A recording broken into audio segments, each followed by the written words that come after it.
Good afternoon, everyone, and welcome to the latest webinar from Wellington. This is one of our 18-minute webinars, so we're going to go at pace, and I've got lots to tell you about. So this is about implementing a PPM, a project and portfolio management solution.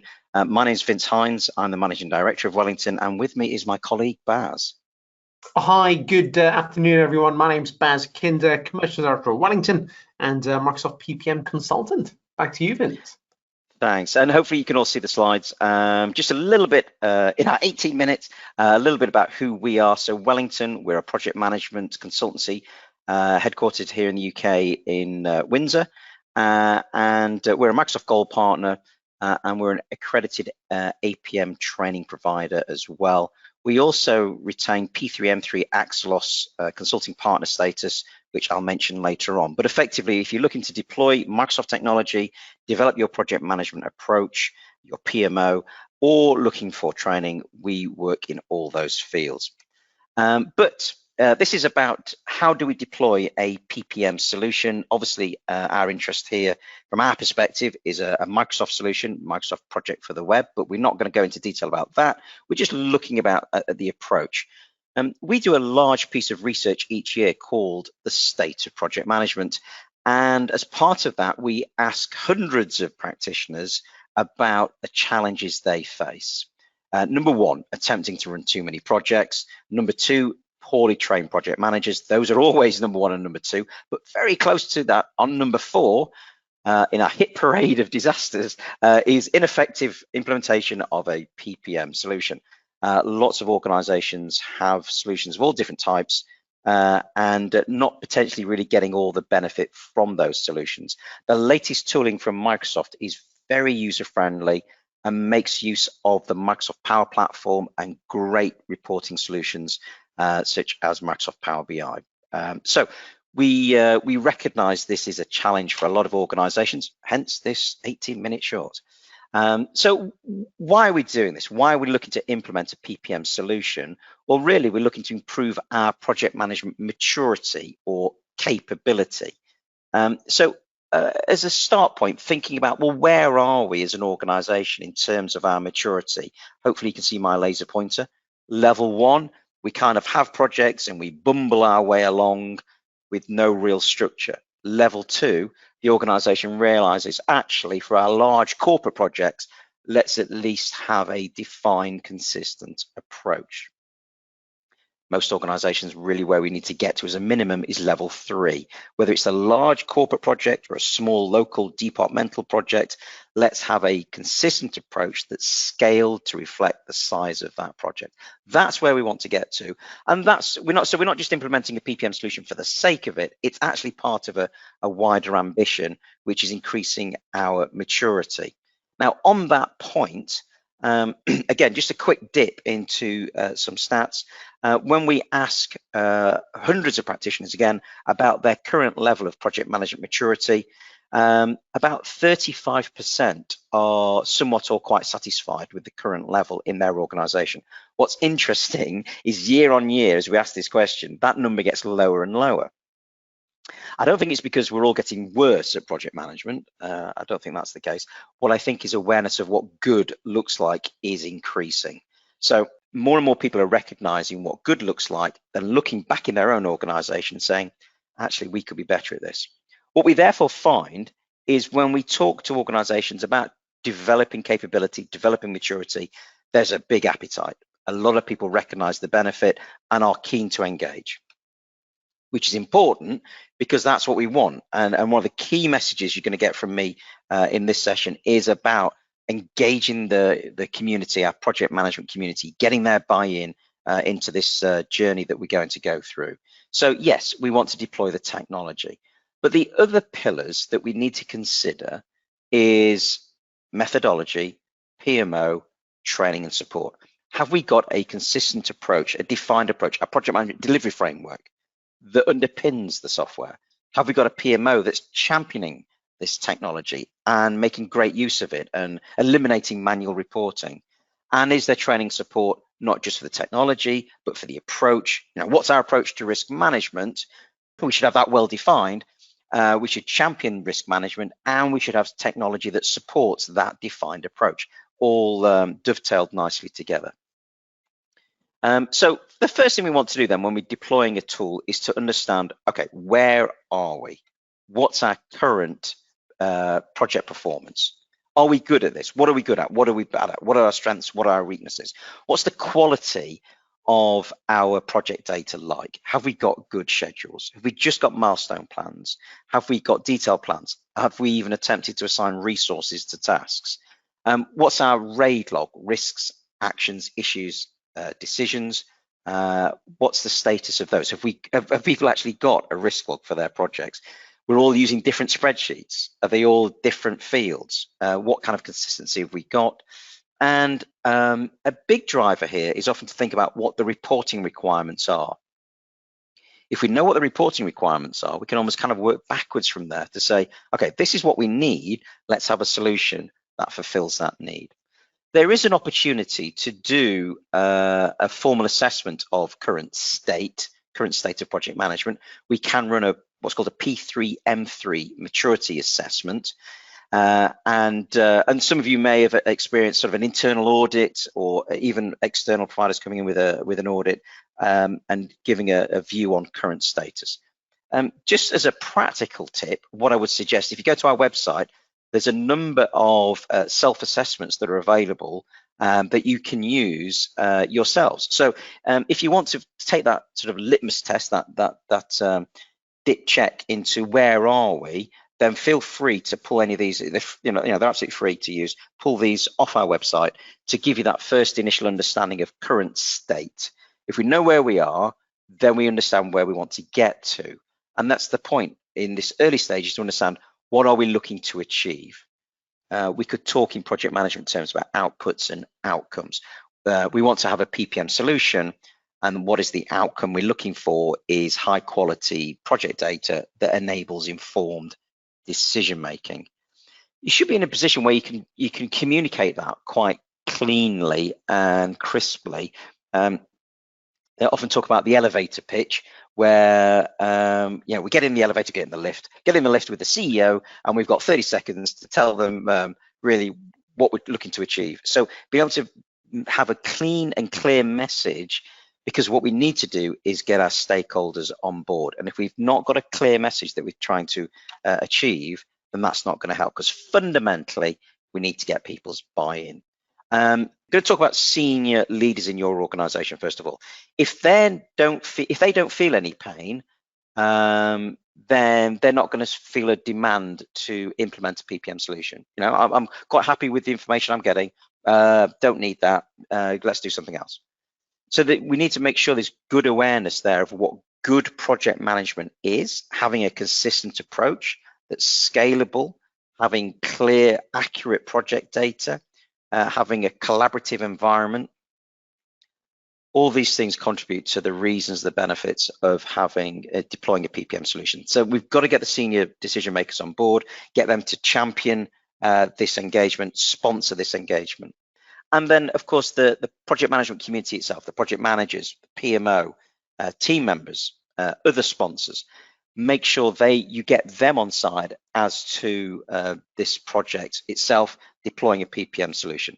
Hopefully not, but hopefully they're also feeling some pain and are bought in. As we saw earlier on, lots of people want to improve their maturity. Hopefully they're bought in as well and enthused and energized by this, the prospect of doing this sort of implementation. The typical reasons why, there's a list here on the screen. Visibility. We want to know the true project status, and we want to have good governance. We want to manage the pipeline and manage projects through the life cycle stages. We want projects to be run in a consistent way. The same RAID log. We want to create schedules from templates. We want all the information in one place, information about the work that needs to be done. Then we can compare how much work there is versus how many people there are, and we might even be able to do some resource management. And then finally, team collaboration. Lots of people now using Microsoft Teams, and Microsoft Solutions integrate lovely with Microsoft Teams, but enabling our project team to see the data, interact with the data, update their tasks, update their risks, and all this kind of great stuff. So often these are the key drivers. And if we look at benefits, therefore, that we achieve, just some benefit data from some of our clients. A lot of them, when they're looking at benefits, a key benefit is eliminating all that manual reporting. That on its own is often enough for their business case. If we can reduce everyone's reporting requirement, if we take a day off each person per month, that on its own is going to be the business case. Forget the fact that we're all going to be working in a consistent way. We're going to have great collaboration, that we can enable live project data for decision making, and therefore even better. But lots of benefits to be had if it's done correctly. So let's look at some key tips then. The first thing, keep it simple. There's a tendency for people to get a little bit carried away. The classic one, to be honest, and with all due respect to risk managers, an organization that has a dedicated risk manager is an organization that probably has a very complicated risk spreadsheet. We've rather than making this simple and accessible, we're demonstrating how clever we are and having this really cumbersome risk process, which frankly means people work around it. I don't want to be compliant with that. I'm going to do my own thing. We're just not going to have compliance. What we want is everyone working in a consistent way. And there's a tendency, therefore, to be a desire to make some of these things very sophisticated. If they're sophisticated, they're complicated. If they're complicated, we're going to lose people. And if we think of that journey, of course, we all immediately think of Jedi Master Yoda, who was quoted, I believe Abbas was there actually when he said it. Fear is the path to the dark side. Fear leads to anger. Anger leads to hate. Hate leads to suffering. I'm not doing the accent. It's the same here as well. If it's complicated, it leads to anger. Anger leads to hate. Hate leads to suffering within the project management community. Let's not make it complicated. Keep it simple. Build the solution over time.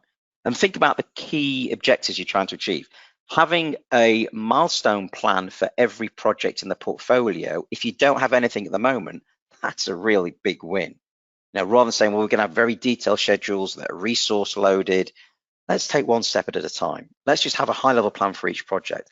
Let's have a list of practical risks for each project. Let's understand where the projects fit in the portfolio and have some scoring so we can do some prioritization. Focus on those things first and build over time. And what are you building on? Are we building on sand? Back to Tatooine. Are we building on sand? We need to, if we're going to build a solution, we want to configure that solution to reflect the current way of working. So the question there is, have we got a project management delivery framework, a methodology and governance structure that we want this software to mirror, reflect and align with? In a lot of organizations that doesn't exist, or it's not very high quality, or it's, again, people aren't bought into it, they're not using it, it's sat on the virtual shelf gathering virtual dust. So first of all, it's worthwhile looking at your project management delivery framework and saying, actually, do we need to do a refresh on this? Let's agree our approach to risk management. Let's agree some guidance around scheduling. Let's agree our scoping document template. Let's get that baked, and then we can build a solution that supports that approach, that supports our governance as well. While we're talking about that, just again, another little bit of data. This is looking at a number of standard project management processes and comparing how difficult they are to embed versus the value achieved if they are embedded successfully. So again, it demonstrates that things like stakeholder engagement, excuse me, risk management, planning, change control, easier possibly to embed and get value rather than these items over here, which are of immense value when done correctly.